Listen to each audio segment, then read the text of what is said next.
불확실한 시장에 맞설 차별화된 투자 전략 9월 12일 머니쇼 플러스 시작합니다. 오늘 우리 증시 동반 상승 출발한 데 이어서 양 지수 모두 1% 넘게 오르면서 거래를 마쳤습니다. 코스피 지수는 3,395선에서 종가를 형성했고요. 코스닥 시장은 847선에서 거래 마감했습니다. 오늘 양시장 모두 외국인과 기관 매수세가 들어오는 모습이었는데요. 코스피 지수는 4월 연속 사상 최고치를 경신한 데 이어서 이제는 3,400선도 눈앞에 두고 있습니다. 네, 그렇습니다. 특히 이제 미국 시장에서 반도체 및 나스닥이 다시 상승세를 하면서 우리나라 하이닉스를 포함한 반도체 관련 주식들이 굉장히 크게 상승하고 있습니다. 네, 다시 또 반도체로 힘이 돌아온 것 같습니다. 지금 보고 계신 머니쇼는 SBS 비즈앱과 유튜브에서 실시간 시청이 가능합니다. 더 많은 국내 주식 정보 받아보실 분들은 카카오톡 채널 머니랩 추가해 주시기 바랍니다. 그럼 오늘 증시 인사이트 출연자 모시고 자세한 이야기 나눠보겠습니다. 신한투자증권 황유연 PB팀장 모셨습니다. 안녕하세요. 네, 안녕하십니까. 네. 오늘도 또 코스피가 무섭게 올라갔습니다. 이제 다시 또 슬슬 5,000피 얘기가 나오는 것 같은데 코스피 상방 여력 있다고 보시나요? 일단은 역사적 신고가입니다. 코스피가 역사적 신고가를 올라왔고요. 단도직입적으로 물어보신다고 하면 5,000피까지는 잘 모르겠습니다. 저는 시장 예측할 능력은 없고요. 그냥 가는 대로 보면서 가는 건데 여전히 외국인들의 순매수 여력이라던가 그다음에 최근에 들어오는 집중해서 들어오는 규모 이런 여러 가지 상황들을 봤을 때 그다음에 대외적인 매크로 상황 이런 걸 봤을 때 충분히 저는 추가적인 상승은 가능하다라고 봅니다. 일단은 우리가 2020년, 2021년 그때 이제 코로나 이후에 돈을 엄청나게 풀었을 때 그때 올라갔을 때 주식에 대한 관심 또는 열풍 그때의 분위기 뉘앙스와 지금의 뉘앙스랑 비교해 보면 지금 좀 뭔가 과열되어 있고 누구나 다 주식 관심 있다 그 생각이 좀 드세요? 그때만큼은 아닌 것 같아요. 확실히 아닌 것 같죠. 지금은 아직은 뭔가 포모라던가 그다음에 과열 이 정도까지는 저는 아닌 것 같아요. 그리고 그때 대비해서 지금은 제도적인 부분이 많이 보완이 이루어지고 있다는 게 가장 큰 차이점이라고 봅니다. 우리나라 항상 전통적으로 디스카운트 요인을 받았던 그런 부분들에 대한 해소가 이번 정부 들어서면서부터 제도적으로 이제 충분히 뭔가 이제 믿을만하게 또는 신뢰성 있게 조금 우여곡절은 계속 있지만 그래도 그 정책의 일관성을 계속 보여주고 있기 때문에 그런 부분들만 해준다고 하더라도 태국도 한 PBR 1.3배고 우리보다 약간 조금 낮은 나라들도 한 PBR 1.3배, 1.4배니까 우리나라 지금 이제 1.1배 좀 넘은 거잖아요. 그러니까 그 정도는 받아도 4,000포인트 정도까지는 가도 이상은 하지 않다. 다만 이제 지금 올라가는 부분들이 모멘텀 플러스 정책으로 올라가는 거잖아요. 통상 이제 멀티플의 상승입니다. 근데 이제 여기서 실적까지 따라와 준다면 그때는 이제 5,000포인트까지도 가능해지겠죠. 그래서 두 가지가 다 맞물려야지만 시장이 강하게 올라가는 부분들이거든요. 지금 미국 시장이 올라가는 것도 AI 버블이라고 하시는 분들도 있겠지만 그 AI 시대에 보여주는 그 멀티플에다가 빅테크들이 최근에 보여줬던 실적들이 이제 결국은 주가는 멀티플 곱하기 EPS니까 이런 부분들이 맞아 떨어지니까 미국도 가는 거고 우리나라도 이제 일단 멀티플은 올라와져 있습니다. 유동성의 힘으로. 근데 이제 여기서 하반기 일단은 올 3분기 내년까지도 일단은 삼성전자, 하이닉스부터 시작해서 영업이익 추정치들이 계속 상승하고 있다 보니까 충분히 지수는 지금보다는 조금 더 가능성 있는 위치에는 들어와 있습니다. 다만 이제 수익률은 조금 다른 얘기일 수는 있겠죠. 좀 이제 S자로 이렇게 했으면 조금 천천히 올라가는 이런 정도의 느낌이겠죠. 그렇죠. 네. 그리고 이제 어저께 이제 만기일이었잖아요. 맞습니다. 그리고 이제 거기다 9월달 만기일에다가 9.11에다가 이름도 되게 무슨 무서운 일이 일어날 것 같은 분위기였는데 오히려 굉장히 시장도 좋았고 어떻게 이제 어제 같은 경우는 끝날 때까지 이렇게 강세를 잘 유지할 수 있었을까요? 어제 보시면 특히 이번 주에 외국인들이 수요일 날 1조 5천억 정도를 순매수했고요. 어제 당장 만기일은 2천억 600억 정도 순매수했습니다. 이제 사실 그리고 오늘이 좀 의외기는 해요. 오늘은 좀 약간 보합세거나 강보합 정도 나올 줄 알았는데 오늘도 외국인들이 강하게 좀 매수하는 그런 모습인데요.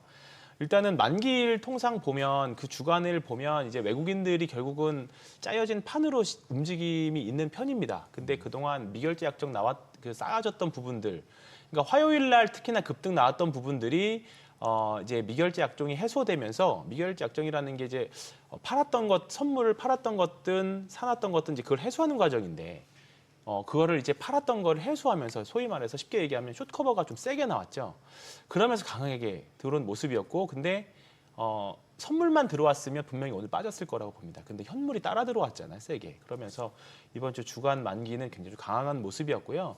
CPI에 대한 확신도 좀 있었을 거라고 보고요. 예, 안정에 대한. 그리고 이제 어제 대통령님 연설에 있었던 뭐 대조지 양도소득세에 대한 기대 이런 부분들이 일단은 최소한 중립 이상의 다 재료였어요. 최소한 악재는 아니고 팔 재료들은 아니고 최소한 보유하거나 사는 재료들이었습니다. 예, 그러다 보니까 더구나 또 미국이 어제 CPI에서도 잘 나오다 보니까 예상대로 나오다 보니까 가장 좋은 건 예상치대로 나오는 거였거든요. 예, 그렇다 보니까 시장에서는 불확실성을 하나하나 걷어나가는 과정들.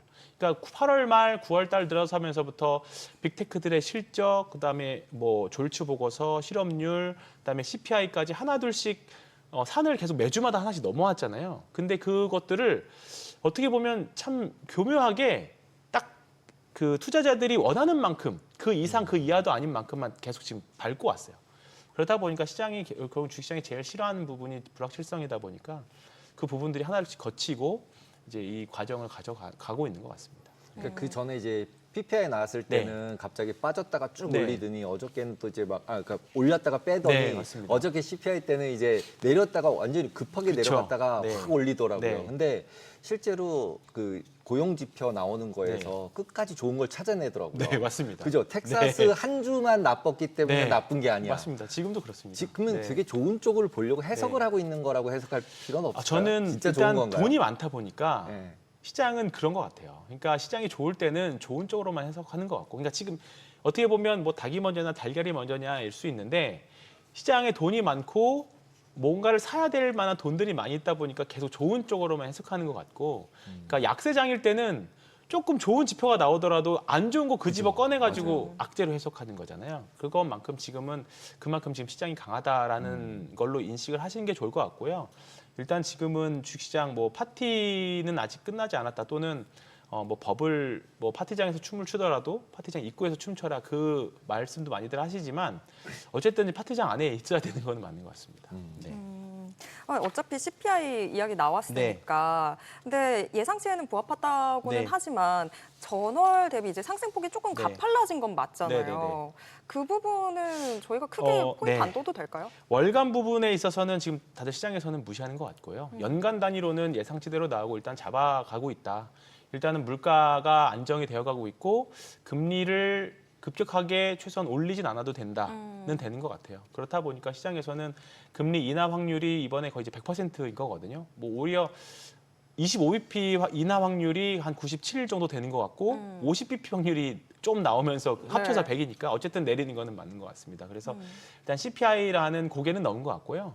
이제 향후에 나올 실업률 보고서 또 좀 다음 주에 이제 금리 인하하고 10월이나 돼야 좀 의미 있는 실업률 보고서 나오겠지만 일단은 미국 시장은 그때까지는 그래도 뭐 이제 악재는 좀 많이 해소된 거 아닌가 생각이 됩니다. 네. 근데 계속해서 그 물가가 어쨌거나 괴롭히고 있는 상황이다 보니까 금리 인하 확률 자체는 100%지만 이제 폭이 문제가 될 것 맞습니다. 같다. 거기에 있어서의 네. 물가가 또 영향을 미치는 것 같은데 팀장님은 어떻게 보고 계세요? 뭐 제가 이코노미스트가 아니라서 저는 뭐 그런 예측은 하기는 좀 어렵습니다. 어려운데 물가 특히나 이번 주에 이제 이스라엘이 또 폭격을 했잖아요. 네. 근데 트럼프 대통령이 대놓고 불편한 심기를 드러냈습니다. 특히나 이런 유가가 굉장히 이번에도 사실 기름 유가가 좀 물가에 영향을 미쳤다라는 분석이 있었던 것처럼 그렇기 때문에 트럼프 대통령, 트럼프 행정부는 물가를 잡기 위한 여러 가지 노력들을 할 겁니다. 네, 그게 뭐 안보와 관련된 문제일지라도 그렇기 때문에 왜냐하면 이게 부채와도 연결돼 있는 거잖아요. 지금 10년물 국채금리도 4.5 넘네만 했는데 지금 4% 초반까지 왔고요. 30년물도 마찬가지고 2년물은 굉장히 좀 많이 빠져 있는 상태입니다. 그렇다 보니까 일단은 시장에서는 뭐 서두에 말씀드렸던 것처럼 악재보다는 호재에 더 민감하게 시장 계속 확실히 반응하는 것 같습니다. 이제 나중에 하락 외치시는 분들이 말하는 것처럼 이제 나중에 언젠가는 분명히 하락이 분명히 올 겁니다. 언젠가는. 언젠지는 몰라요. 근데 그게 두려워서 지금 주식시장을 안 한다라고 하기에는 너무 기대 수익률 그 기회비용이 너무 클 것 같아요. 그래서 지금은 일단은 시장이 올라가는 대로 그냥 그대로 바라보시는 게 좋지 않을까 생각합니다. 지금 어느 한 포인트로 보면은 아시아 쪽으로 돈이 움직이고 있는 게 아니냐. 예. 처음에 이제 미국 쪽에 포커스를 네. 했다가 다시 이제 아시아 쪽으로 넘어오면서 네. 일본, 중국 전체적으로 머니플로가 생겨서 네. 지금 저 외국인 매수가 들어오는 네. 거 아니냐. 네. 이 정책만 가지고 얘기할 수는 없다. 맞습니다. 이 정책만 가지고 그러면 실질적으로는 더 갈 수 있잖아요. 네, 외국인 맞습니다. 돈이 우리보다 훨씬 네. 많으니까. 네. 그러면은 그 외국인이 어느 정도나 더 살 여력이 있을 것 같으세요? 딱 그 경험상? 정도까지가 이제 우리 정책으로 대응할 수 있는 게 전 4,000포인트 정도인 것 같고요. 이제 그 이상은 외국인들의 추가 매수 플러스 이제 우리나라 실적이 받쳐줘야 된다고 봅니다. 근데 이제 전체적으로 어쨌든 미국이 금리 인하를 해서 지금 환호는 하고 있지만 이제 아시아 국가들과 미국 주식을 바라보는 관점 좀 바뀌기는 해야 된다고 봐요. 왜냐하면 일단은 금리를 인하하게 되면 그동안 미국 시장으로 계속 돈들이 들어갔던 이유 중에 하나가 금리 인상을 하면서 달러가 굉장히 강한 모습들이었던 거잖아요. 그런데 어쨌든 이제는 미국도 금리 인하를 하게 되면 달러가 약해지는 모습들이고 그리고 달러 인덱스도 분명히 빠지는 그런 모습들일 겁니다. 전 세계 주식시장이 한 100조 달러 정도 되는 걸로 제가 알고 있는데 그중에 50조 달러가 미국 시장으로 알고 있어요. 근데 그중에서 일부만 빠져도 사실 한국 시장에는 엄청난 수혜가 될 수 있는 거고요. 그리고 이제 우리나라 시장이 좀 특이한 부분들이 뭐냐면 대체 불가한 섹터들을 좀 몇 개 갖고 있어요. 예, 일단은 반도체.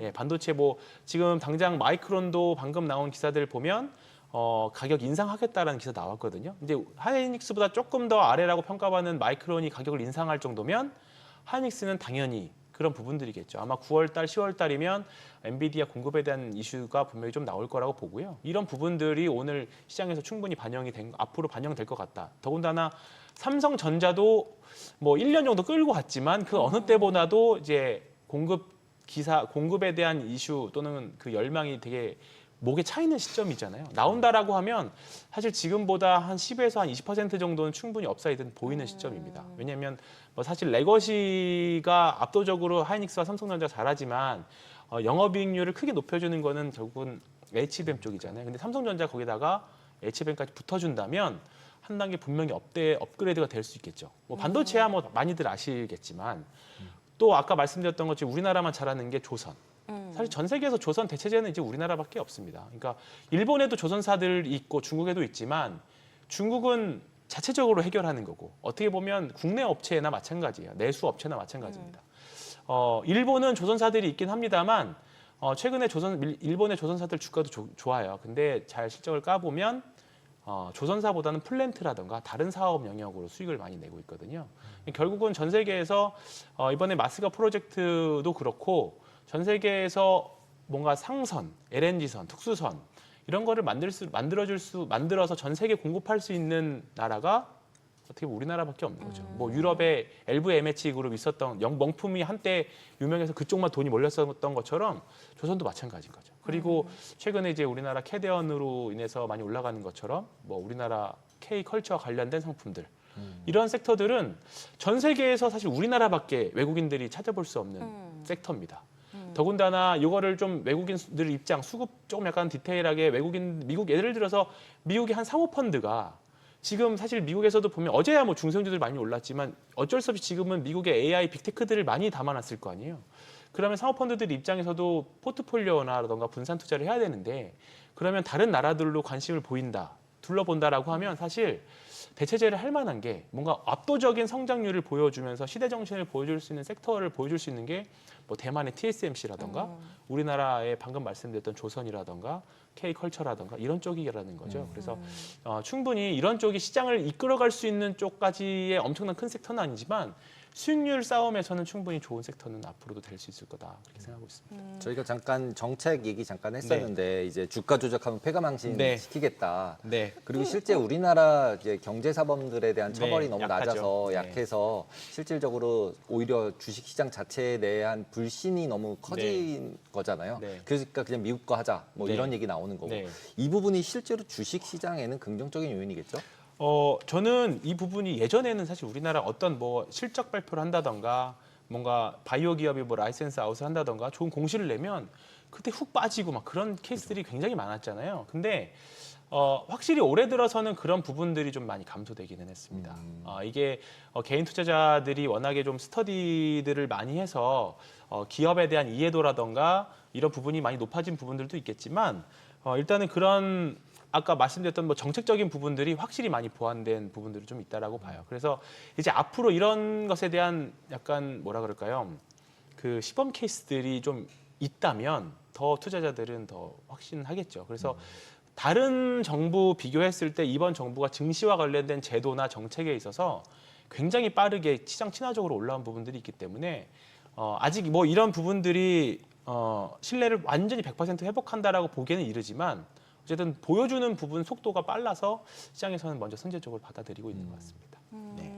네, 팀장님 뭐 다른 방송에서도 얘기하셨고 앞서서도 뭐 조선 굉장히 강조해 주셨는데 하반기 주도주로 계속 조선 많이 보고 계시잖아요. 근데 최근 들어서 한 일주일 정도 외국인들이 조선을 꾸준히 정리하고 있더라고요. 그래도 여전히 조선에 대한 긍정적인 시각. 저는 반도체가 올라오면서 어쩔 수 없이 좀 포트폴리오 재조정이랄 수밖에 없을 것 같아요.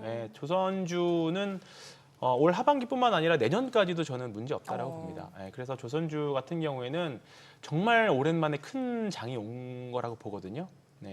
우리가 2008년, 9년, 2010년 정도까지도 그 당시에 뭐 현대중공업부터 시작해서 그때 당시 대우조선해양 이런 부분들이었는데 그때는 경쟁사들이 있었습니다. 일본이라던가 중국이라던가. 근데 지금은 경쟁자들이 많이 없죠. 특히나 미국에서도 이제 더 이상 배를 만들 수도 없고 당장 우리나라 미국에 데려와서 우리나라 배 만드는 기술 알려달라고 할 정도면 지금 대체 불가해요. 그렇기 때문에 당분간은 엔진이라던가 그다음에 조선 본주라던가 이런 부분들이 완전히 좀 약간 캐릭터들이 완전히 바뀌어지는 단계라고 봅니다. 그래서 지금 사실 많이 올라왔다라는 평가들도 있지만 여전히 실적과 모멘텀을 계속 가져가는 부분들입니다. 그래서 특히 엔진 쪽 같은 경우에는 계속적으로 엔진 같은 경우에는 우리나라 조선사에도 발주가 받지만 뭐 그리스라던가 중국 배한테도 엔진은 들어가거든요. 유일하게 엔진사들은 그 조선 선주들한테 협상까지 할 수 있는 게 엔진입니다. 부품 중에서. 근데 이제 엔진이 내년, 내후년 되면 공급 부족이에요. 지금 엔진 가격이 한 10분의 1 정도 됩니다. 전체 배에서. 꽤 가장 큰 비중을 차지하고 있는데 가격이 올라가서 이제 한 9분의 1, 8분의 1까지도 가격이 올라갈 정도니까 전체 엔진 선박 가격에서 그러면 가격 협상력이 엔진사들한테 더 있겠죠. 그래서 뭐 지금 뭐 대표적인 엔진이 한화 엔진, 그다음에 뭐 현대 마린 엔진 이렇게 있는데요. 이번에 현대중공업 엔진 사업부 실적 부분 성장 보면 거의 90% 이상 성장을 했습니다. 거기는 현대중공업 안에 있기 때문에 따로 떼어서 상장되어 있지는 않지만 그렇기 때문에 엔진 사업은 향후에도 계속 호황이지 않을까. 그래서 뭐 어려우시면 조선주 투자 어려우시면 또는 너무 많이 올라서 못 사겠다 싶으시면 그냥 조선주 ETF 보셔도 편하실 것 같습니다. 네. 그리고 이제 보통 조선주 나오면 이제 그다음에 방산주 얘기를 하잖아요. 그럼 방산주 같은 경우는 또 이제 유럽에서도 계속 수주가 맞습니다. 들어오고 있고 네. 그리고 조금 아까 이제 이스라엘 폭격 얘기도 하셨지만 유럽 뭐 이스라엘 뭐 계속 전쟁 분위기가 없어질 것 같지는 않으니까 네, 맞습니다. 더 좋을 것 같은데 어떻게 보세요? 이게 어떻게 보면 방산이 저는 그래서 하반기 좀 물음표기는 해요. 그냥 모르겠다가 저는 제 의견입니다. 왜냐하면 사실 한 몇 주 전만 해도 뭐 이제 당장 협상할 것처럼 우크라이나 러시아전 협상할 것처럼 해서 방산이 추세가 확 내려갔다가 일단은 실적이 되는 기업들이기 때문에 더 추가로 빠지진 않고 버텼었는데 다시 한번 또 계속 잡음들이 나오면서 또 나왔죠. 근데 하반기에 또 언젠가 좀 되면 또 협상에 대한 이야기 또 나오겠죠. 그리고 또 우리가 예상하지 못한 또 이런 어제 이번 주에 있었던 이스라엘 폭격 같은 게 또 나온다고 하면 이렇게 되면 또 계속 오르락 내리락 할 것 같아요. 그래서 지금 방산에 있어서는 저는 한 그냥 중립 정도 보는 게 편해요. 근데 차라리 그래서 주식을 우리가 모든 주식 다 살 수 없잖아요. 다 살 수 없어요. 근데 방산은 이럴 수도 있고 저럴 수도 있어요. 그렇기 때문에 저는 그래서 물음표입니다. 네, 솔직히 말씀드리면. 네. 오늘 국내 증시에서는 또 반도체주도 빼놓을 수 없을 것 같은데 SK하이닉스가 오늘 7% 그렇습니다. 올랐거든요. 뭐 삼성전자도 거의 3% 가까이 오른 상황인데 지금 일단 삼성전자부터 먼저 여쭤볼게요. 삼성전자 지금 증권사들 목표가 계속 다 올라가고 있는 상황인데 정말 이제는 완전 펀더멘탈 아예 다 좋아졌다라고 보는 건지 아니면 낙관론이 좀 더 크게 작용하고 있는 건지. 이제 영업이익 추이가 분기 영업이익 추이가 이제 10조 이상 드디어 나왔습니다. 이게 나왔고요. 이제 목표가 상승, 이제 실적 컨센서스도 상승하고 있고 실적도 이제 H뱅과 관련된 긍정적인 기사들도 이제 기대되고 있는 부분입니다. 그래서 만약에 지금 올라가는 부분들이 이제 사실 그 H뱅 통과에 대한 멀티플로 올라가는 부분들인 거예요. 나중에 이제 실적으로 확인을 해야겠지만 만약에 예상대로 된다라고 하면 지금 주가 당연히 합당하게 평가받을 수 있을 것 같고요. 충분히 지금 뭐 7만 원, 5천 원인데 전고점이 이제 9만 원대잖아요. 9만 원대잖아요. 그때 10만 전자라고 불리는 10만 원 이상도 못 갈 이유는 사실 없다라고 봅니다. 네. 결국 코스피 4천 이상 가려면 삼성전자의 힘이 절실하기 때문에 지금 2차 전지의 대표적인 LG 에너지 솔루션이 크게 힘을 못 받는 구간이잖아요. 그렇기 때문에 실적도 그렇고 멀티플도 그렇고 그렇다라고 하면 전자하고 하이닉스, 그다음에 현대차, 삼성바이오로직스 이 정도거든요. 그러면 전자하고 하이닉스가 가장 크겠죠. 그래서 전자 일단 지금은 뭐 기술적 주가의 위치도 보면 이제 완전 신고가를 나가는 흐름이기 때문에 이거는 오늘 뭐 매매 동향 볼 것도 없이 외국인들이 많이 샀을 겁니다.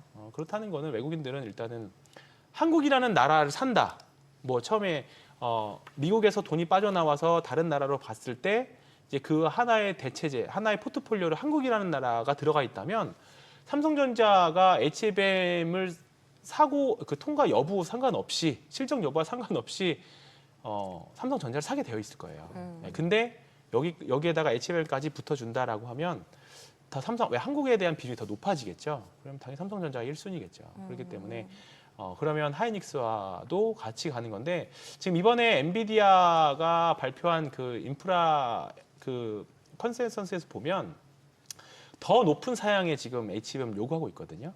삼성전자가 납품하려고 하는 건 3이고 하이닉스는 4입니다. 네. 근데 이제 더 당연히 한 단계 위이겠죠. 그러면 엔비디아가 원하는 사양에 맞춰줄 수 있는 거는 결국 하이닉스밖에 없어서 일단 지금은 전자도 좋지만 많이 올랐지만 하이닉스. 다만 삼성전자의 공급 기사가 나온다고 하면 일시적으로라도 삼성전자의 상승률이 더 나올 수도 있어요. 근데 오늘 나온 기사들이라던가 앞으로 엔비디아가 더 높은 고사양의 하이닉스의 HBM을 원한다면 삼성전자가 통과하더라도 어떻게 보면 후발주자이기 때문에 하이닉스의 수익률을 따라오기는 좀 어렵지 않을까.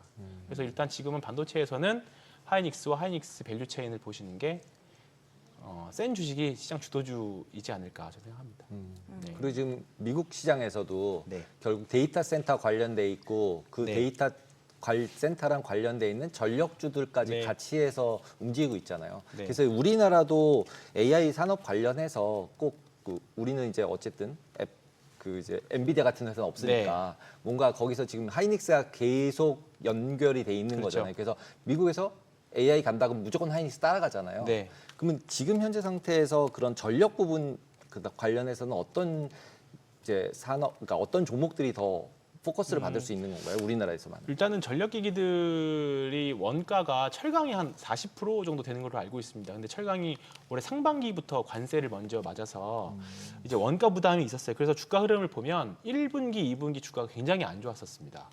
근데 그때는 뭐 때마침 1, 2분기 때는 올해 3, 4월 달에 워낙에 시장 전체적으로 조정이 나왔기 때문에 그 영향일 수도 있긴 하겠습니다만 사실 잘 따라 올라오지는 못했어요. 근데 결국은 미국의 공장이 있는 현대일렉이라던가 효성중공업 두 개는 상대적으로 뭐 관세라던가 앞으로 취해질 조치에 있어서 좀 더 자유스럽지 않을까 생각합니다. 그래서 결국은 AI와 관련된 섹터로 이 전력기기들, 그러니까 현대일렉, 효성중공업, 그다음에 LS일렉, 뭐 산일전기, 뭐 이런 종목들은 AI 버블 끝날 때까지 같이 가지 않을까 저는 일단 그렇게 생각을 하고 있습니다. 그래서 그 주식은 그냥 전력기기라고 보시기보다 그냥 AI 안에 들어있는 하나의 종목들이다. 그냥 그렇게 보시는 게 매매하시기 편하실 거라고 봅니다. 네.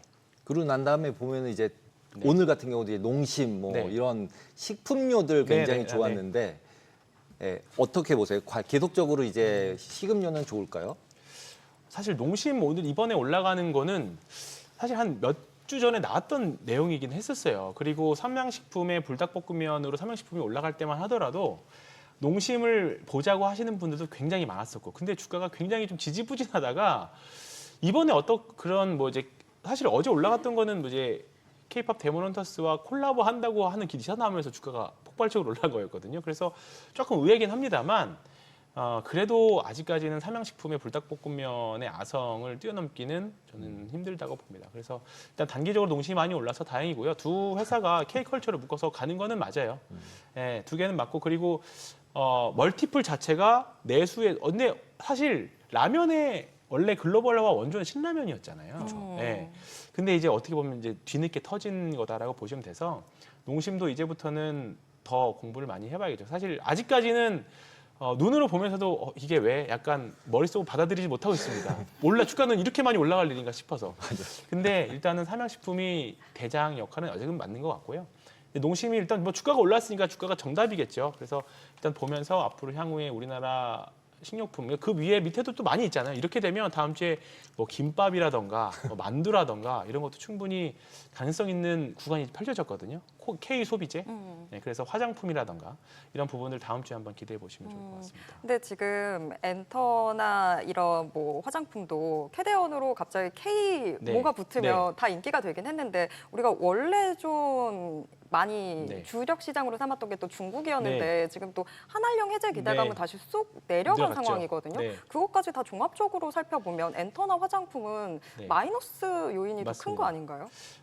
하지만 한알령은 저는 해제될 거라고 봅니다. 어. 네, 해제될 거라고 보고요. 그리고 일단은 지금은 너무 엔터 주식들, 특히 뭐 우리나라 4대 엔터사들 보면 너무 한알령 해제에 대한 그 심리가 너무 악영향이 너무 좀 주가에 좀 세게 반영되고 있는 것 같아요. 그리고 지금 시장 자체가 좋은 거 다 많은데 굳이 안 좋은 거 사 약간 그 느낌이에요. 네, 그렇다 보니까 지금은 그런 것 같고 결국은 지금 내년에 스타디움 그 예매된 현황들을 보면 중국에만 있는 것도 아니거든요. 영국이라던가 미국이라던가 다 일본이라던가 다 전 세계에 있는 아레나들 보면 사실 중국이 다 100% 중국에만 있는 것도 아니에요. 저는 좀 약간 지금은 비교 우위에서 좀 밀린다라고 봅니다. 그래서 향후에 지금 중국도 소비를 늘리려고 그렇게 부단히 노력하고 있기 때문에 중국 정부도 때가 되면 이 한알령 부분, 특히나 뭐 사실 최근에 미국과 한국이 협상하는 과정에서 좀 심기가 불편해서 그랬을 수도 있습니다만 시간이 지나고 결국은 해결이 된다라고 하면 또 엔터주만 이런 뉴스나 언론에 도배될 때가 저는 또 올 거라고 봅니다. 그래서 하이브나 JYP 엔터라던가 이런 종목들은 충분히 관심 갖고 보셔도 저는 좋을 것 같고 특히나 그 굿즈를 만드는 회사들이 있습니다. 많이 네. 만드는 회사들. 그게 수익성은 훨씬 더 좋거든요. 왜냐하면 콘서트 할 때마다 사고 저희 집에도 굿즈 굉장히 많이 있어요. 네. 누가 그렇게 네, 사나요? 저희 집에 많이 있습니다. 네, 이렇게 많이 필요할 정도로 있나 싶을 정도로 많이 있는데 이게 영업이익률이 굉장히 좋아요. 그래서 이제 그 굿즈를 많이 소화시킬 수 있는 팬덤을 가지고 있는 아티스트를 보유한 그 회사들 결국은 뭐 빅 엔터사들이겠죠. 그래서 그 회사들 위주로 보시면 지금은 뭐 약간 저는 이제 저점 매수하는 걸 좋아하는 스타일은 아니지만 엔터사들은 잘 모아 가시면 올 하반기나 내년쯤 좋은 일이 있지 않을까 개인적으로 그렇게 생각하고 있습니다. 이제 한국 시장 이제 넘어가서 이제 미국 시장으로 네. 넘어가 보면 네. 실제 트리거가 이제 브로드밴드 오라클이었잖아요. 브로드컴. 오라클은 브로드컴. 너무 브로드컴이랑 또 잠깐 브로드컴이랑 네. 네, 오라클인데 맞습니다. 오라클이 너무 심하게 네. 진짜 깜짝 놀랄 정도의 움직임을 보여줬는데 실제로 이제 어저께 같은 경우는 이제 알리바바가 AI 칩 만든다 그러면서 이제 네. 하락세로 돌았어요. 그러면 AI는 어차피 또 이제 중국, 미국 따로 가는 거니까 미국의 저 AI 칩 관련된 주식들은 지속적으로 더 갈 수 있다라고 보고 대응을 해야 되겠죠. 네.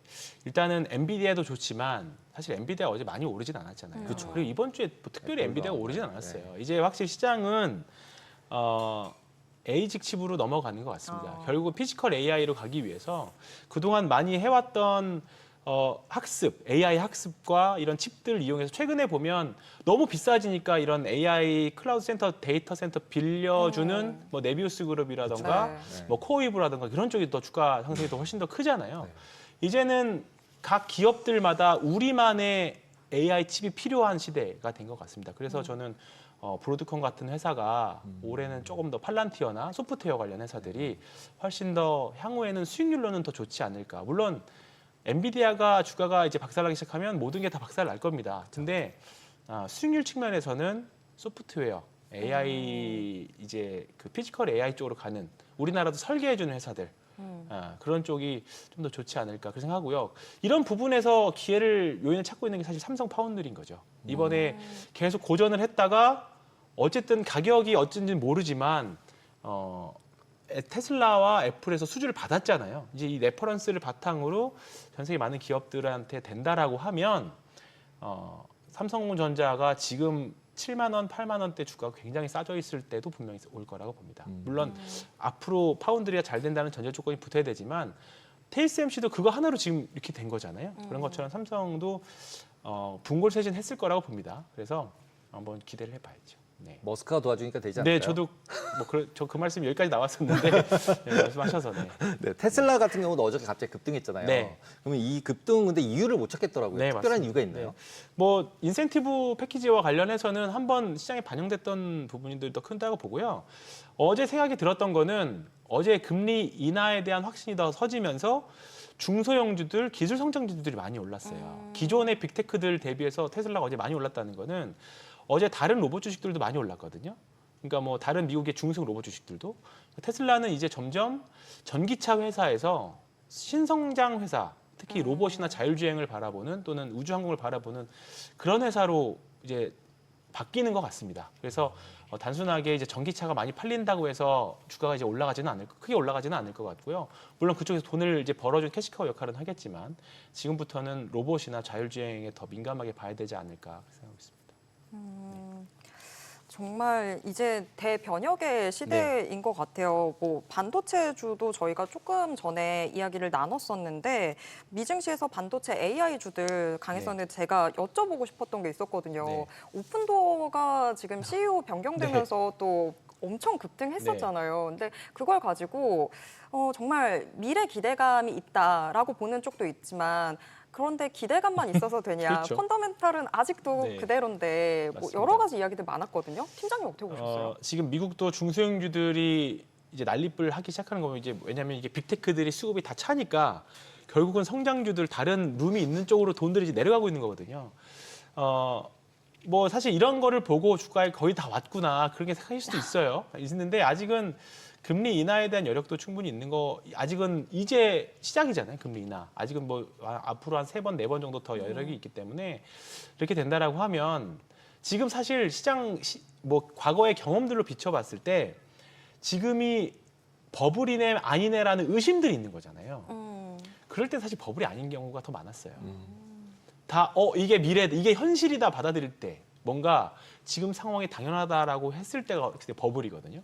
저는 그러니까 모든 사람이 낙관했을 때 의견이 한쪽으로 쏠렸을 때 지금도 시장이 더 올라가네 마네 의견들로 다시 되게 의견들이 많잖아요. 지금 9월달 의견도 블랙록 같은 경우는 9월달 조정 없다라고 했지만 JP모건은 금리 인하 이후 조정이 나올 것 같다라는 의견이 갈리는 것처럼 지금 투자자들이나 기관 투자자들의 의견이 갈립니다. 의견이 팽팽해요. 이게 수급이 밸런스에 맞아준다는 거죠. 근데 이제 거기서 한쪽으로 쏠릴 때가 문제라고 봐서 아직까지는 저한테 질문해 주셨다는 것 자체가 의문이라는 거잖아요. 네, 그래서 아직까지는 저는 중소형주들은 충분히 조금 해볼만 하지 않을까. 뭐 그런 개별 종목들까지 뭐 주가를 다 맞추면 좋긴 하겠습니다만 지금 여전히 안 오르는 종목들도 많이 있고요. 아직 성장성 있는 것들이 많이 있으니까 이게 그때마다 멀티플을 얼마큼 줄지는 시장이 판단하는 거고 금리가 결정하는 거기 때문에 아직까지는 그래도 주식시장에서 있는 게 낫지 않나 싶습니다. 이 달리는 말에 네. 계속 타 있어 보도록 네. 하겠습니다. 오늘 말씀 여기까지 듣겠습니다. 네, 고맙습니다. 고맙습니다.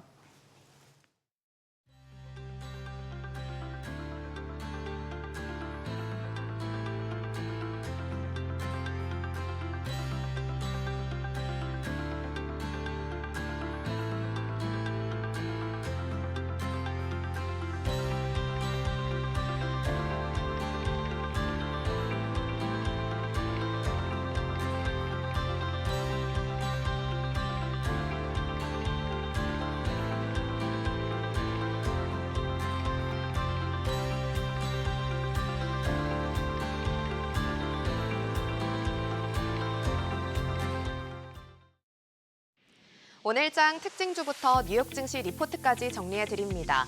먼저 오늘 우리 증시에서 가장 주목받은 섹터 혹은 테마부터 정리해 볼 텐데요. 간밤 미국 글로벌 증권사 시티증권이 디램 업황 반등과 AI 수요 급증, 그리고 클라우드 업체의 설비 투자 확대를 근거로 반도체 풍향계인 마이크론의 목표 주가를 상향 조정하면서 업황 호황에 대한 기대감이 커졌습니다. 또 SK하이닉스는 6세대 고대역폭 메모리인 HBM4 개발을 완료하고 세계 최초로 양산 체제를 구축했다고 밝혔는데요. 엔비디아를 비롯한 주요 고객사 요구에 맞춰 HBM4를 적기에 대량 공급할 준비를 마치면서 AI 메모리 시장에서 우위를 이어간다는 계획입니다. 이러한 소식들에 오늘 반도체 업계 전반에 훈풍이 불어들었는데 먼저 SK하이닉스는 오늘 7% 오르면서 32만 8,500원에 마감했고요. 삼성전자가 오늘 2.72% 오르면서 7만 5,400원, 하나머티리얼즈도 오늘 21%대 급등했고 TCK와 테스가 각각 14%, 13%대 강세 보이면서 반도체 관련주들이 일제히 좋은 흐름을 이어갔습니다. 9월 들어 라면 수출 금액이 전년 동기 대비 46% 증가했다는 잠정치가 발표됐고 특히 K-팝 데몬 헌터스 흥행이 지속되면서 K-푸드 전반에 대한 기대감이 커지고 있습니다. 유진투자증권은 캐대언이 오징어 게임 시즌 1의 누적 시청수를 넘어섰다면서 이 효과가 K-푸드로 이어지면 국내 음식료 업체들의 주가 상승을 기대할 수 있다고 전망했습니다. 관련주 중에서는 먼저 MSC가 불닭의 핵심 원재료인 하바네로 시즈닝을 납품하는데요. 오늘 상한가 기록했습니다. 종가는 12,490원입니다. 또 사조 동아원은 밀가루를 제조하는 제분주로서 라면 수출 호조와 함께 수혜를 보고 있는데요. 오늘 23%대 급등하면서 1,379원에 마감했습니다. 또 농심은 최근 선보인 캐대언 콜라보 제품들이 9월 중순부터 실적에 기여할 걸로 보이는데요. 오늘 주가는 6.97% 오른 52만 2천 원에 마감했습니다. 또 한탑과 우양도 각각 7%, 4%대 오름세 보이면서 관련주들이 상승 마감했습니다. 이어서 뉴욕 증시 종목에 대한 투자 의견 정리해드리겠습니다. 오늘은 고속 연결 솔루션을 제공하는 크리도 테크놀로지 그룹 홀딩부터 미국의 대표 항공 부품 기업인 트랜스다임과 하이코까지 세 가지 종목 살펴보겠습니다. 첫 번째 종목은 크리도 테크놀로지입니다. 현재 주가는 159달러 선이고요. 증권사 평균 최고 목표 주가는 165달러로 제시됐습니다. 아마존과 마이크로소프트 같은 기존 고객에 더해 네 번째 대형 클라우드 사업자에서도 본격 매출이 발생하면서 1분기 매출은 전분기 대비 31% 증가했습니다. 특히 크리도의 액티브 구리 케이블은 장거리와 고속 전송에서도 안정적이라서 서버와 데이터 센터 시장에서 채택이 늘고 있는데요. 연간 매출은 120% 성장할 전망이고 다섯 번째 하이퍼스케일러 고객에서도 올해 말에 첫 매출 발생이 기대됩니다. 장기적으로는 데이터를 기존보다 2배 빠르게 전송할 수 있는 6세대 PCLE와 1.6테라비트급 초고속 광 솔루션 도입이 빨라지면서 시장 기회가 크게 확대될 걸로 예상됩니다. 두 번째 종목은 트랜스다임입니다. 현재 주가는 1,293달러 선이고요. 목표 주가는 1,618달러 선으로 제시됐습니다. 매출의 90%는 경쟁사가 없는 독점 제품에서 나오는데요. 특히 그 가운데 절반 이상은 신규 항공기 판매가 아니라 이미 운항 중인 항공기의 정비와 부품 교체에서 꾸준히 발생합니다. 또 정밀 기술력으로 만든 핵심 부품을 고가에 판매해서 지난 10년 동안 평균 40%가 넘는 영업이익률을 기록했고 항공업계에서도 가장 높은 수익성을 유지하고 있습니다. 상업용은 항공기 운항이 증가하고 방산 부문은 미국 국방부 예산과 글로벌 방위비가 증가하면서 지속적인 수혜가 예상되는데 올해 매출은 약 87억 9천만 달러, 에비타는 47억 달러로 전망됩니다. 세 번째 종목은 하이코입니다. 현재 주가는 320달러 선이고요. 목표 주가는 355달러 선으로 제시됐습니다. PMA 부품은 미국 연방항공청에서 승인을 받은 정품 대체 부품을 말하는데 하이코는 약 2만 개의 PMA 부품을 가진 업계 1위 기업입니다. 3분기 항공기 주요 부품 매출은 8억 3천만 달러, 영업이익률은 24.7%를 기록했고 방산 우주 장비 매출도 약 3억 5천만 달러, 영업이익률 22.8%로 안정적이었습니다. PMA 부품은 정품보다 30에서 40% 싸면서도 안정적인 매출원이 되고 운항 중인 항공기에 계속 쓰여서 매년 꾸준한 매출이 나오는데요. 아직 시장 점유율도 1에서 2% 수준이라서 성장 여지가 크고 공급자는 제한적이어서 앞으로도 안정적인 실적을 이어갈 전망입니다. 오늘은 이렇게 세 가지 종목에 대한 국내 증권사들의 분석 살펴봤습니다. 오늘 밤 뉴욕 증시 투자 전략 세우는데 참고해 보시기 바랍니다. 지금까지 종목 리포트였습니다.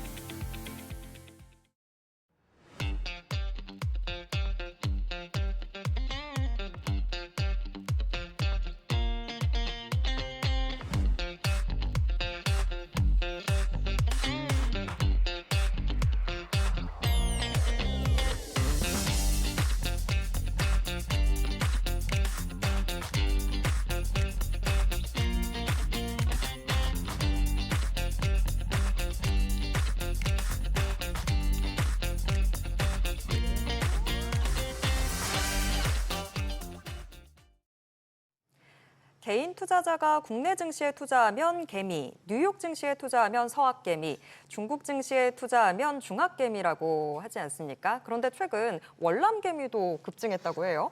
네, 진짜 분산 투자를 잘하고 있는 것 같습니다. 이제는 월남, 인도까지 중국에 이어서 확장하고 있는 것으로 보입니다.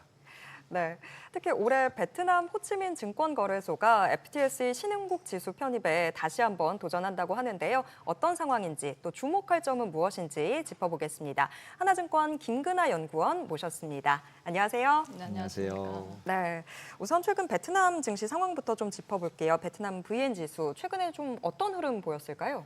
네, 우선 상반기 같은 경우에는 VN 지수가 올해 4월 달에 트럼프 상호관세 이슈가 발표됐을 때죠. 그때 잠깐 급락했다가 그때를 제외하고는 1,300에서 한 1,350가 박스권 흐름을 보였거든요. 근데 그 이후에 6월 달에 가파른 상승세를 이어왔고요. 국내 유동성 유입되고 견조한 펀더멘털 그리고 말씀 주셨던 FTSE 승격 기대감 등이 맞물려서 신고가를 경신했습니다. 다만 최근 같은 경우에는 차익 실현 매물 출회와 외국인 순매도 그리고 달러동 환율 부담 등이 겹치면서 단기 조정 구간에 진입한 모습입니다. 보통 베트남 같은 경우도 개인 투자자가 많고 기관 투자가들이 별로 없고 외국인들도 좀 진입하기 꺼리는 그런 시장 아닌가요? 일반적으로? 네, 아무래도 프론티어 마켓이다 보니까 외국인이 네. 진입하기는 어려운 상황이고 그 계좌 개설 수만 봤을 때도 기관보다는 개인이 훨씬 많은 구조이긴 합니다. 보통 이제 그런 상황에는 우리나라 예전이랑 비슷하게 외국인들 잘 안 들어오고 개인들끼리 막 치고받다 보면 급등했다 급락하고 그다음에 특히 내려갈 때는 너무 많이 빠지는데 베트남 증시 개인들이 이렇게 들어가는 부분에 대해서는 뭐 추천할 만하다 아니다 이런 거에서 어떻게 보세요?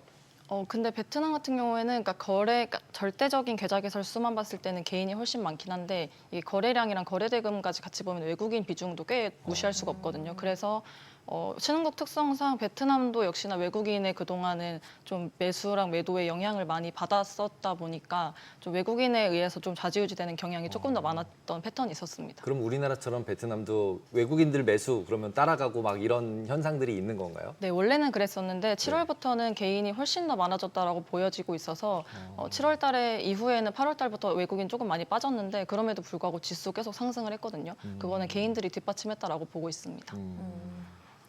지금 저는 사실 베트남 증시 뭐 중국의 대체 시장으로 이렇게 나타난다고 하면서 그때 살짝 좀 관심을 가졌다가 네. 최근에는 좀 관심을 놓치고 있어서 이렇게 많이 올라왔는지 몰랐었거든요. 네. 근데 최근 들어서 뭐 앞서서도 간략하게 설명을 해주시긴 했지만 이 한 서너 달 사이에 굉장히 폭발적으로 많이 올라왔던데 어떤 요인들이 영향을 미쳤던 걸까요? 우선 크게 세 가지로 말씀을 드릴 수가 있는데 첫 번째로는 견조한 펀더멘털이 뒷받침하고 있다는 점인데요. 일단 2분기 GDP 같은 경우는 7.96%를 기록을 했습니다. 굉장히 높은 수치를 기록을 했고 상반기 같은 경우에도 7.5%로 상당히 견조했거든요. 그래서 제조업과 내수 소비가 동반 회복된 가운데 수출도 굉장히 잘 나오면서 전체 경제 성장을 견인을 했습니다. 그래서 실물 경제의 회복세가 나타난 것이 어떻게 보면 베트남 증시에 대한 투자 매력도를 기본적으로 높였다라고 보여지고 있고 두 번째로는 대외 리스크가 완화됐다라는 점인데 7월 초에 이제 미국이랑 관세 협상을 영국에 이어서 두 번째로 체결을 했거든요, 베트남이. 근데 다만 이제 체결했을 당시에는 표면적으로 봤을 때는 관세가 20%였기 때문에 굉장히 높아 보였습니다. 근데 그 이후에 어떤 경쟁국들, 뭐 인도랑 방글라데시 이런 제조업 경쟁국들이 뭐 20%, 19% 수준으로 체결을 하면서 상대적으로 20%가 리스크가 그렇게 높아 보이지 않는 현상이 좀 됐고 그래서 매력도가 상대적으로 좀 부각됐다라고 보여지고 있습니다. 그리고 세 번째로는 FTX 편입 기대감인데 사실 이게 가장 주요하게 작용을 했다라고 보고 있거든요. 이제 베트남은 아무래도 그 프론티어 마켓이다 보니까 정부가 한 2018년도, 19년도쯤부터 이제 이머징의 승격을 하겠다라고 엄청나게 얘기를 많이 했었는데 최근에 어떤 개선 사항들이 좀 많이 나타나면서 그 어느 때보다도 승격에 대한 기대감이 굉장히 높아졌습니다. 그래서 이러한 것들이 좀 높게 작용을 하고 있다라고 보여지고 있고 잠깐 앞서 말씀드렸던 것처럼 유동성 측면에서도 7월 달에 개인이 굉장히 많이 들어오면서 8월 달에도 유사한 흐름이 이어졌거든요. 그래가지고 이러한 유동성이 어떤 그 개선된 점도 현재 베트남 증시를 떠받드는 좀 중요한 구조적 변화로 보여지고 있습니다. 연구원님 말씀이 굉장히 빠르셔서 네네. 제가 좀 이해할 수 있게 천천히 네, 해주셔도 알겠습니다. 될 것 같습니다. 네. 근데 지금 FTSE 지금 신흥국 지수로 편입되는 기대감이 상당히 크다라고 네. 얘기를 해주셨고 다른 뭐 인터뷰에서도 유력하긴 한데 좀 너무 우려되는 부분도 있긴 있다라고 하셨던 걸 봤었어요. 근데 거기서 어떤 부분이 걱정되는지는 이야기가 안 나오더라고요. 어떤 부분 걱정하고 계신 걸까요? 그 가장 크게 바뀌었던 거는 작년 11월 달에 일단 외국인 프리펀딩이라고 해서 선 예치를 해야 되는 게 있었는데 그게 좀 폐지가 됐고요. 올해 5월 달에 KRX 시스템, 우리나라 거래 시스템 도입을 성공을 하면서 이제 좀 안정적으로 유치가 되고 있고 결제 주기라던가 뭐 상당 부분 많이 개선이 되긴 했거든요.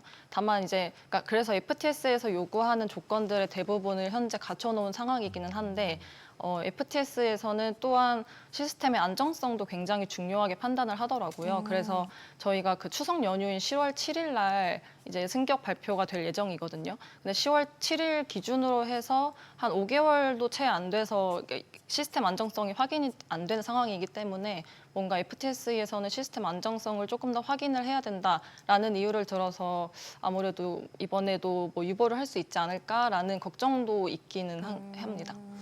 보통 지금 이제 베트남 아까 전에 두 번째로 관세 협상을 이제 마무리졌다. 네. 그러면서 이제 인도랑 아까 비교하셨는데 네. 인도 같은 경우는 오히려 약간 딜레이되고 있잖아요. 연기되고 있고. 그러면은 실제로 이제 중국 공장을 인도로 옮길 거냐, 뭐 베트남으로 옮길 거냐 이러면서 실제로는 베트남이 경기가 계속 어떻게 보면 성장성이 다른 나라 대비 이머징 마켓 중에 좋은 거라고 볼 수 있는 거잖아요. 네네. 그러면은 그 효과가 인도랑 베트남 두 개만으로 비교했을 때는 어느 정도 이 관세 영향도가 있는 거라고 보이세요?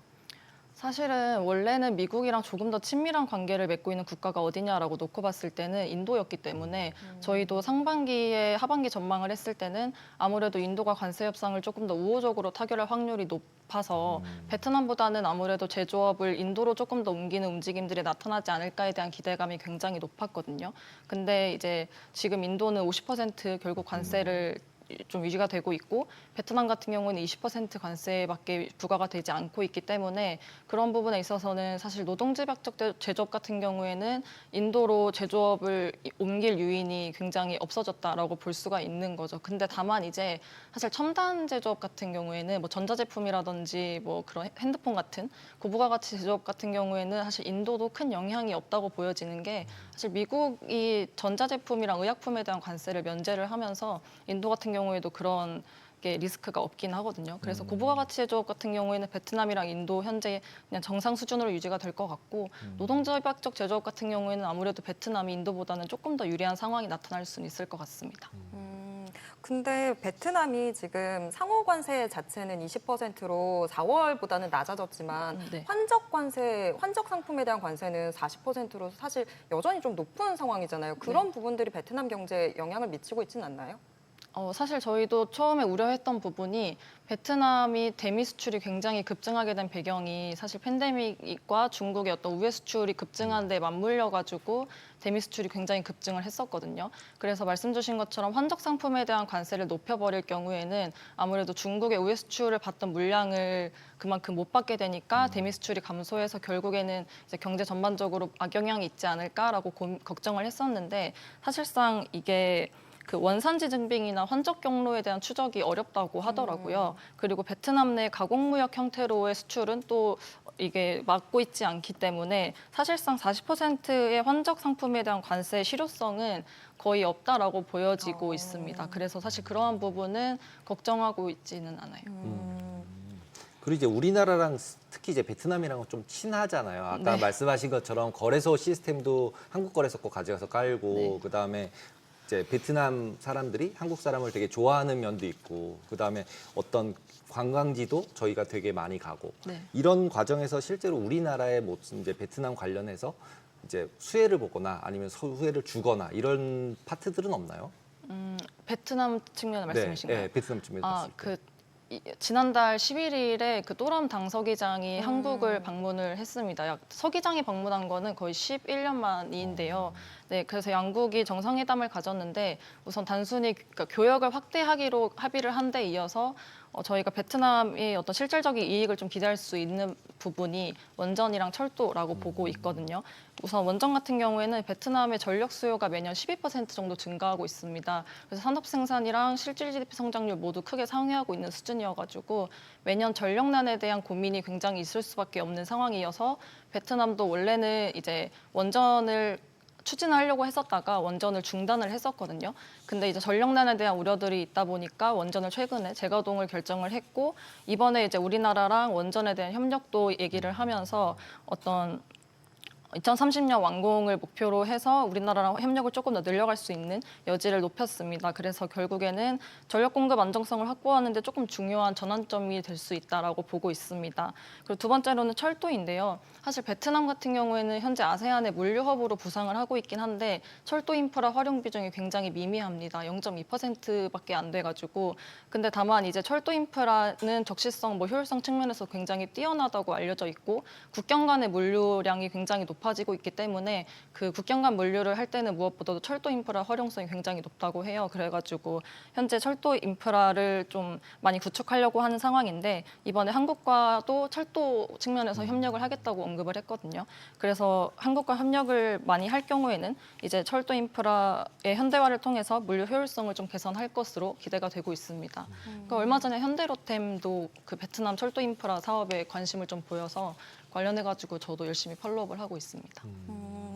근데 지금 뭐 베트남 경제 성장률도 상당히 좋고 그래서 뭐 저희가 서두에서도 얘기했지만 투자에 관심을 갖고 계신 분들은 많긴 한데 직접 투자로 하는 건 잘 아니잖아요. 다들 뭐 간접 네네. 투자 ETF로 하고 계시는데 그래서 아직도 잘 모르시는 분들이 많은 것 같아서 베트남 VN30 지수나 이런 데는 어떤 종목들 들어가 있고 어떤 산업 구조들로 되어 있는지 이 부분도 좀 설명해 주세요.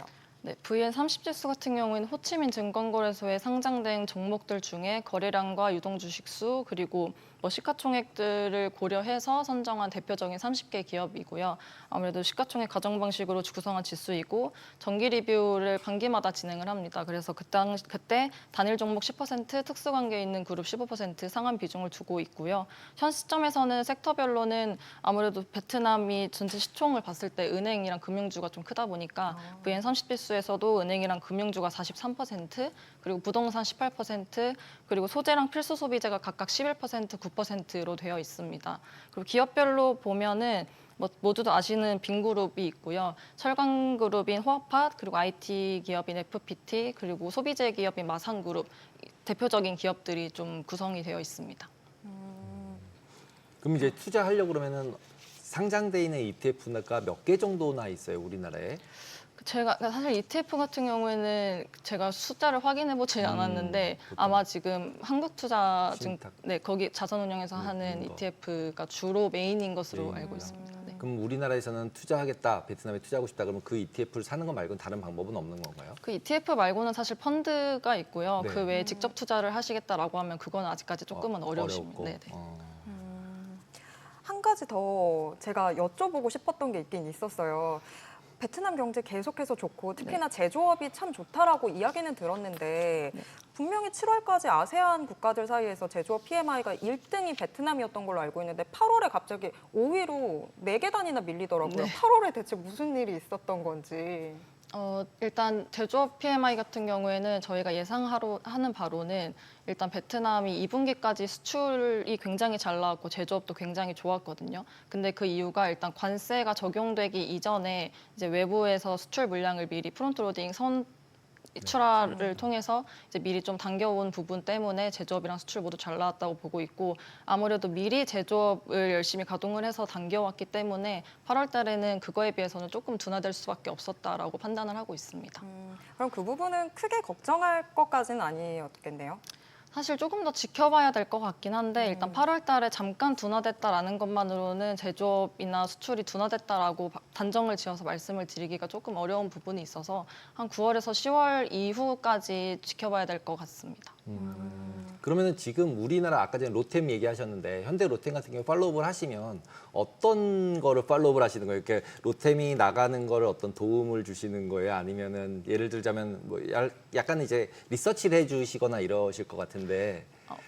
그 사실 제가 개별 그러니까 기업이나 우리나라 시장을 보는 건 아니기 때문에 사실 저 같은 경우에는 그러니까 팀코리아 수주를 다들 기대하시잖아요. 네. 베트남에서 그런 경우에 저 같은 경우에는 원전이나 철도 쪽에서 우리나라 기업들이랑 협력을 한다라고 한다면 사실 베트남의 인프라가 구축이 되고 좋아지는 거기 때문에 그거에 있어서는 저한테는 또 베트남 증시나 경제를 바라봤을 때 호재거든요. 그래서 그런 측면에서 팔로업을 하고 있습니다. 그러면 현대 로템이 들어갔다라고 해서 얼마짜리 수주를 했다 그렇다는 얘기는 기본적으로 철도가 어떻게 깔릴 거다 이런 걸로 그쵸, 그런- 경기를 예측할 수 있다 이런 거네요. 그렇죠. 그런 기대감을 갖고 가는 것입니다.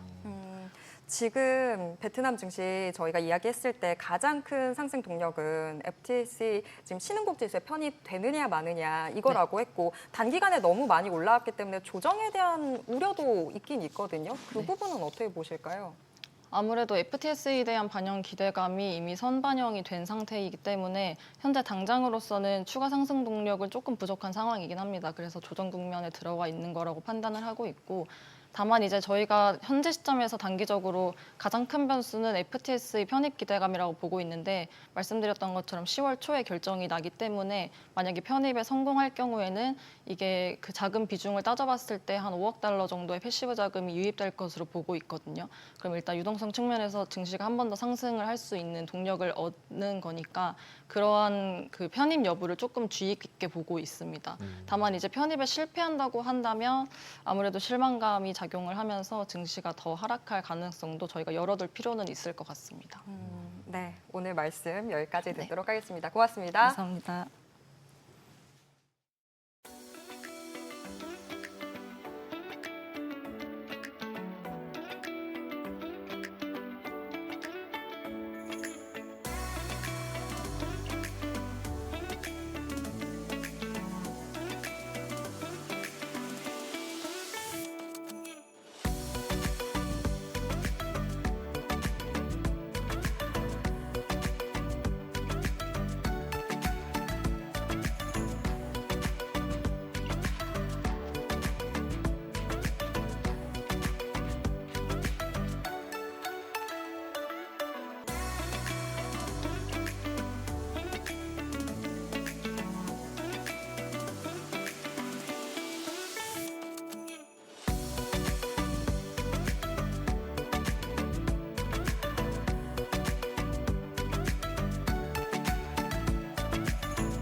정부가 전 국민에 지급했던 민생회복 소비 쿠폰. 초반에는 사용처에 대해서 말도 많았지만 소비 쿠폰 덕에 가족끼리 오랜만에 외식했다. 이런 이야기까지 나올 정도로 반응이 참 좋았던 것 같습니다. 네, 그렇죠. 소비 쿠폰 지급 초반에는 어딜 가나 그거 되나요? 물어봤었는데 스티커도 막 다 붙어 있더라고요, 상점마다. 그랬는데 결국은 어느 정도 소비를 이끌어지지 않았나라고 생각이 듭니다. 네, 1차 지급분에 대한 신청 종료를 앞두고 오늘 오전 2차 지급 계획이 발표됐는데요. 1차 때와 어떤 점이 달라지는지 또 최근 국내 물가 상황까지 숙명여대 소비자경제학과 최철 교수 모시고 알아보겠습니다. 안녕하세요. 네, 안녕하세요. 네. 자, 일단 지금 최근에 나왔던 한국개발연구원 이 경제 동향을 보면 민생홍보 소비 쿠폰이 그래도 민생 경제에 좀 도움을 줬던 것 같기는 해요. 교수님은 어떻게 보셨을까요? 네, 지금 뭐 KDI가 9월 그 경제 동향을 발표를 했는데 이제 거기 보면은 이제 사실 이제 우리 경제가 이제 사실 물가 상승이라든지 뭐 내수 경기 부진으로 많은 이제 어려움이 있는 것으로 알려졌는데 건설 경기를 제외하고는 그래도 좀 더 이제 긍정적인 그런 신호가 있다라는 이제 그런 보고가 있었고요. 그래서 다소 이제 경기 부진이 좀 완화되고 있는 것으로 이렇게 좀 이제 관측을 하고 있습니다. 더군다나 이제 그 민생 소비 쿠폰이 민생회복 소비 쿠폰이 이제 1차 지급이 이제 거의 다 이제 끝나고 2차 지급을 앞두고 있지 않습니까? 그래서 지금 이제 발표된 거에 따르면 오늘 바로 이제 그 2차 지급에 대해서 정부가 발표를 했는데요. 1차 지급분에 대해서는 뭐 약간 뭐 98.9%의 뭐 신청률이 지금 기록됐다고 하니까 이게 21년도 그 재난지원금 당시보다는 다소 조금 높은 수치라고 해요. 그렇기 때문에 아무래도 지금 뭐 물가 상승으로 어려움을 겪고 있는 가게에서 소비자들이 좀 더 적극적인 그런 신청을 하지 않았나 또 이런 생각을 좀 해볼 수가 있겠습니다. 지금 이제 민생 소비 쿠폰 이제 2차 나오잖아요. 그러면 그 2차 부분들이 실질적으로 지금 1차보다 어떤 방식을 어떻게 주겠다는 거예요? 사실은 이제 이미 처음에 1차, 2차 나눠서 주기로 이미 발표를 했었고요. 그리고 이제 1차 지급분이 사실 더 많죠. 그러니까 가장 어떤 취약계층에 대해서는 이제 그 농어촌 인구 감소 지역 이렇게 하면 한 45만 원을 이렇게 이제 주는 걸로 되어 있었고 2차 지급분 10만 원까지 해서 이제 최대 55만 원이 이제 가장 많이 이제 혜택이 돌아가는 소비 쿠폰 금액이었습니다. 2차 지급분은 이제 누구나 다 이제 10만 원을 받게 되고요. 이제 금액적으로 보면 사실 이제 좀 다소 적은 규모이기도 하죠. 그렇지만 이제 1차 지급에 이어서 추가로 또 이제 이 10만 원을 주는데 여기에 대해서는 이제 1차에 모든 국민이 다 받았다라고 한다면 아마 이제 다 발표로 아시겠지만은 그 상위 10%를 제외하고 이제 90% 국민에게 준다 이렇게 지금 되어 있고요. 그 발표 내용을 이제 보면은 이제 조금 세부적인 그런 그 추가적인 개선 내용도 있고 그리고 지급 대상이 과연 누구냐에 대해서도 좀 세부적인 그런 내용들을 좀 발표한 것이 있습니다. 네. 물가 이야기도 좀 해볼까요? 이제 벌써 다음 달이면 또 추석입니다. 저희가 꼭 하게 되는 이야기가 장바구니 물가 이런 부분인데 지금 신선식품 물가가 올해도 이미 굉장히 높은 수준에 있는 것 같습니다. 교수님 어떻게 보세요? 네, 지금 통계청에서 매월 이제 소비자 물가를 발표를 하는데요. 그러니까 소비자 물가라는 것은 뭐 소비자들이 대부분 이제 구매하는 그런 뭐 수백 가지 품목을 다 종합 집계한 것이죠.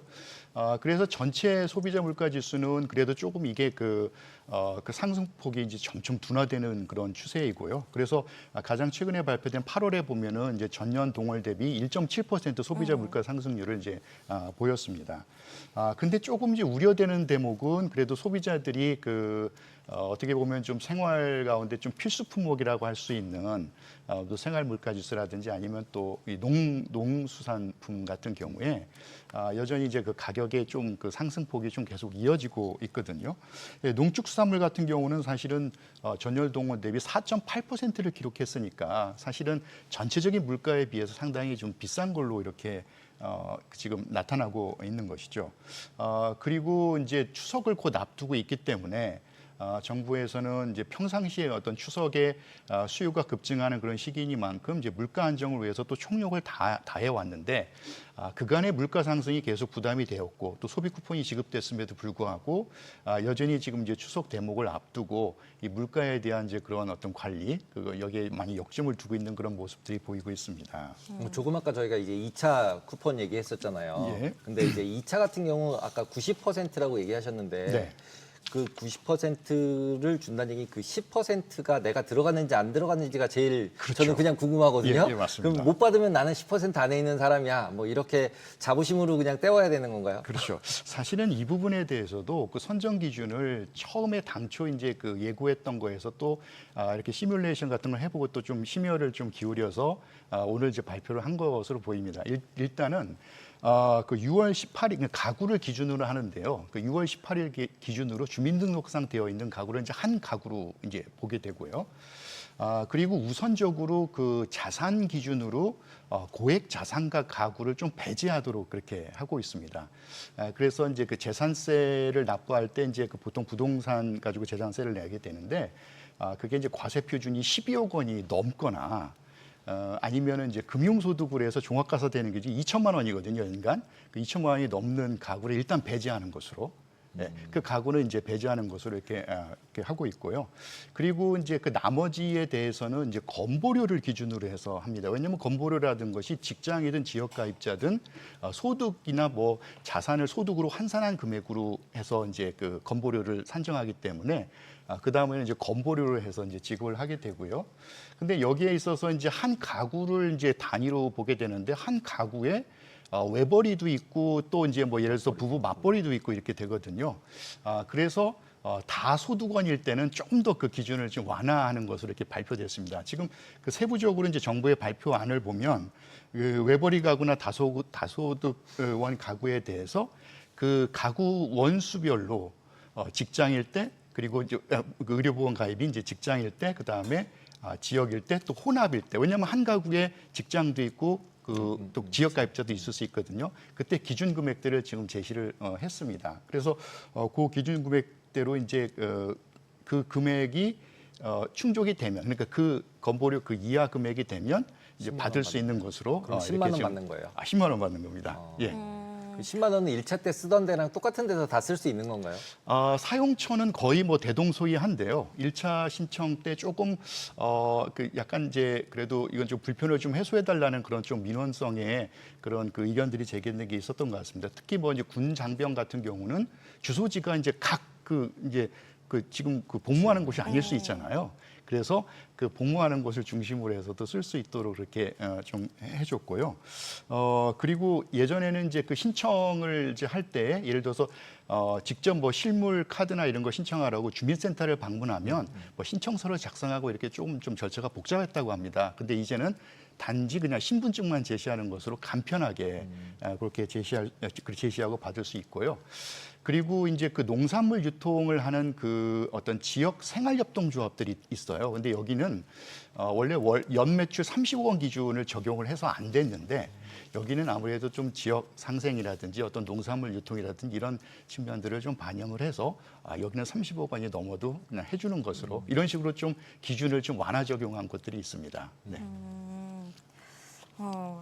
지금 다시 중간에 제가 물가를 여쭤봤었는데 다시 좀 물가 얘기를 해보면 지금 제가 좋아했던 돼지고기가 굉장히 또 많이 올라와 있는 상황입니다. 네. 이 부분도 한번 좀 짚어주세요. 네, 그 대부분 이제 아까 이제 말씀드린 것처럼 이제 전체 소비자 물가 상승에 비해서 농축수산물이 많이 이제 인상됐다고 말씀을 드렸고 지금 이제 돼지고기 같은 경우는 사실 최근에 이제 언론 보도에서 추석을 앞두고 이게 돼지고기 가격이 너무 급등해서 이거 어떻게 이 추석을 지내냐 뭐 이런 그 보도들이 많이 좀 나왔었습니다. 그 사실 그 이유는 폭염이나 뭐 이런 기후 조건이 악화되면서 사실 이게 그 양돈 농가에서 이 그 사육 두수가 상당히 감소를 했다고 그래요. 이게 지금 통계로 보면 6월 통계로 보면 상당히 그 사육 마리수가 지금 감소한 것으로 나오는데 아무래도 이렇게 사육 마리수가 감소를 하게 되면 당연히 이제 돼지고기 가격이 오를 것이 아니냐 이런 전망을 하게 되죠. 근데 또 마침 이게 농식품부에서는 그 여기에 대해서 또 해명 자료를 좀 내놨습니다. 그래서 그 자료를 보니까 사실은 이 돼지고기 가격에 직접적인 영향을 주는 것은 사육 두수보다는 이제 도축되는 돼지 두수라는 것이죠. 그래서 이제 그 통계를 제시를 했는데 물론 이제 그 사육 두수는 감소하고 있을지 몰라도 이 도축 두수로 보면 예년에 비해서 계속 평균적으로 지금 늘고 있다. 그래서 이 가격에 이제 크게 어떤 영향이 좀 제한적일 것이다 이렇게 얘기를 하면서 특히 이번 이제 추석을 앞두고 정부에서는 또 돼지고기 가격에 대해서 또 어떤 특단의 뭐 할인이라든지 여러 가지 이 가격을 안정시킬 수 있는 조치를 하겠다고 또 이게 발표를 한 바가 있습니다. 보통 그렇게 할인을 한다 그러면 누가 손해를 보면서 할인을 당하는 건가요? 이건 이제 정부에서 주는 거예요. 그렇죠. 예산 지원을 해서 그런 예산으로요? 식으로 그렇죠. 예. 그리고 이제 저는 물가가 소비 쿠폰에 연결되는 부분 생각을 해보면 솔직히 소비 쿠폰을 막 줬더니 실제로 소비가 늘면서 인플레이션이 생겼다, 물가가 올랐다. 그러면 솔직히 다른 걸 비싸게 사야 되니까 실질 소비자 입장에서는 소비 쿠폰을 받으나 안 받으나 별 차이가 없는 거잖아요. 그런 거 아닌가요? 글쎄요. 이제 그래서- 이게 소비 쿠폰에 대해서 네. 이제 뭐 여러 가지 뭐 지적이 있겠습니다만은 일단은 지금 아까 제가 자세히 설명 못 드렸지만 그 KDA에서 발표한 네. 그런 자료들을 보게 되면 실제로 민간 그 소비자나 아니면은 이제 그 생산 부문에서 사실 그 심리적인 그런 지수들이 많이 개선된 것으로 지금 심리 나오고 지수가. 있습니다. 왜냐 심리 지수라는 것은 실제로 이제 그 소비자들이나 아니면 그 기업인들에게 이제 그 동향 조사를 하는 거죠. 설문 조사를. 근데 이제 그게 어떤 응답하는 사람들이 각각 소비자이고 기업인들이다 보니까 이제 각자가 가지고 있는 정보에 따라서 현재 상태와 또 향후 전망에 대해서 이렇게 그 응답을 그냥 하게 되는데요. 그게 지수가 보통 100을 넘으면 상당히 그래도 이제 긍정적인 그런 신호로 받아들이는데 소비자 동향 지수에서 그 종합 산출되는 그 소비자 심리 지수는 사실 지금 100을 넘어섰고요. 그리고 사실 이제 7월부터 소비 쿠폰이 지급이 됐는데 이게 사실 조금 상승했습니다. 그리고 이제 역시 소상공인을 중심으로 조사한 그 BSI라고 그 소상공인 기업 경기 경기 지수도. 실사 네. 지수인데 그것도 사실 조금 100을 밑돌긴 하지만 좀 개선 효과가 있다고 지금 되고 있고 그리고 이제 우리나라의 그 이런 소비라든지 아니면 또 투자라든지 생산 전 부문에 있어서 사실은 많이 이게 부진했다가 이게 지금 하반기 들어서면서 조금씩 이게 개선되는 그런 기미가 지표로 나타나고 있거든요. 그래서 소비와 뭐 생산과 뭐 투자가 같이 좀 증가 그런 신호를 보내고 있다고 해서 상당히 좀 긍정적으로 이렇게 좀 기대를 갖고 있는 모습도 보입니다. 근데 차트 보니까 소비자 물가가 떨어지고 있는데요. 예. 어떻게 저럴 수가 있죠? 예. 아니, 우리는 되게 놀라가는 것 같은데. 그렇죠. 근데 사실은 이게 소비자 물가 지수는 네. 지수의 상승률이라고 하는 것은 계속 물가가 올라가는 거에 더해지는 거기 때문에 지수 상승률 자체가 미미하더라도 종전 물가에 비해서는 오르는 거거든요. 이게 마이너스가 되지 않는 한. 그래서 지금 이게 상당히 둔화되어 있는 그런 추이를 보이기 때문에 좀 더 우리 경제가 어떤 이런 좀 활로를 모색하면서 좀 시간은 걸리겠지만 점진적으로 이렇게 좀 그 경제 순환과 그런 안정적인 그런 여건의 어떤 계기를 만들 수 있지 않겠느냐. 또 이런 뭐 기대도 좀 해볼 수 있겠습니다. 근데 이게 어차피 단기적인 이벤트니까 그렇게 장기적으로 영향을 줄 수 있는 건 아니지 않나요? 그렇습니다. 사실은 이제 그 소비 쿠폰은 뭐 일정 금액을 일시에 주고 요게 이제 뭐 11월까지 사용하도록 돼 있기 때문에 지금 한시적인 그런 그 효과를 좀 거둘 수밖에 없죠. 그래서 아마 이제 정부는 그 부분에 대해서도 고민을 많이 할 것 같은데요. 이러한 어떤 그 내수를 증진시키고 또 민생을 안정시키려는 이러한 그 정책이 지속 가능하기 위해서는 사실 이 이후에도 뭔가 여러 가지 다방면의 그러한 어떤 어떤 소비 진작 정책들을 또 추가로 좀 내놓아야 되지 않을까 이런 생각도 좀 하고 있습니다. 네. 여쭤보고 싶은 게 많았는데 오늘 말씀 여기까지 들어야 될 것 같습니다. 고맙습니다. 네, 감사합니다. 네. 오늘 밤 증시 포인트는 뭘로 잡고 계신가요? 일단 미시간 소비자 심리 지수들이 나오거든요. 그래서 이제 결국 인플레이션이 있냐 없냐, 이제 고용은 다 같이 나빠지는 걸로 다 알았기 때문에 이제 인플레이션을 찾아볼 것 같습니다. 하지만 AI가 계속 장을 끌고 가고 있기 때문에 끌어가는 것 같습니다. 네, 그 부분 또 함께 주목해 보도록 하겠습니다. 다음 주 증시 전망 리포트 받아보고 싶으신 분들은 카카오톡 채널 머니랩 추가해 주시기 바랍니다. 모든 투자 판단의 책임은 투자자분들께 있다는 점 알려드립니다. 머니쇼 오늘 여기까지입니다. 여러분의 모든 경제 SBS 비즈가 함께하겠습니다. 저희는 다음 주 월요일 오후 3시 30분에 다시 찾아뵙겠습니다. 고맙습니다.